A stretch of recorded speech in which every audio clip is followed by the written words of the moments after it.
On Sunday, the Iraqi government approved draft legislation barring political parties with militias from participating in upcoming provincial elections, following earlier demands by Prime Minister Nouri al-Maliki for Shiite cleric Muqtada al-Sadr to disband his Mahdi army or face political isolation. To give us further insight, we go to Real News analyst Pepe Escobar.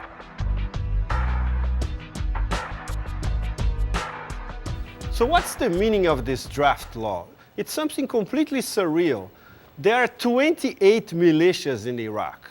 The American army is in fact one more militia among others, well equipped of course.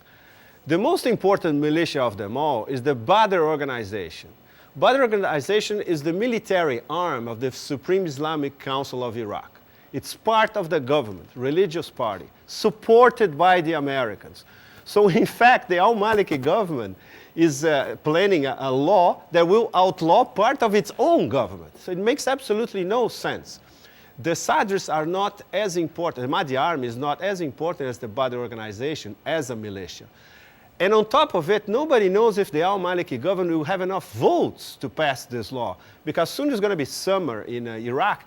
And as everybody knows, nobody, especially the party, nobody works in Iraq 50 degrees Celsius temperatures in summer. Muqtada al-Sadr, in all Western reports, is always branded as a firebrand cleric or a radical cleric. There's nothing to it. In fact, he's a very, very clever politician.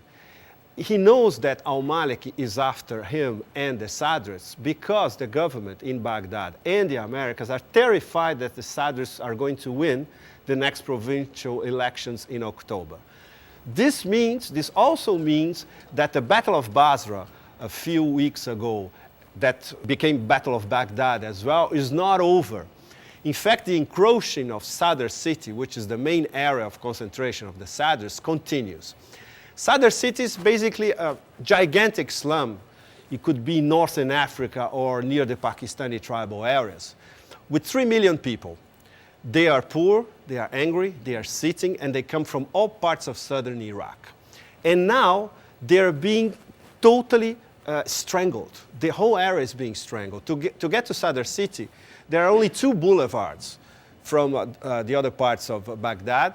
And then there's a main boulevard that crosses Sadr city, and then you can drive, in fact, walk around the labyrinths inside the slum. What the Maliki forces are doing, with the help of the Americans, is to completely strangle this area. They already strangled 12 mini neighborhoods among the 79 neighborhoods that compose Sadr city. So this, in a nutshell, is what the Maliki government, the embattled Maliki government, and the American forces in Baghdad are doing. Their new surge, in fact, is a gulag.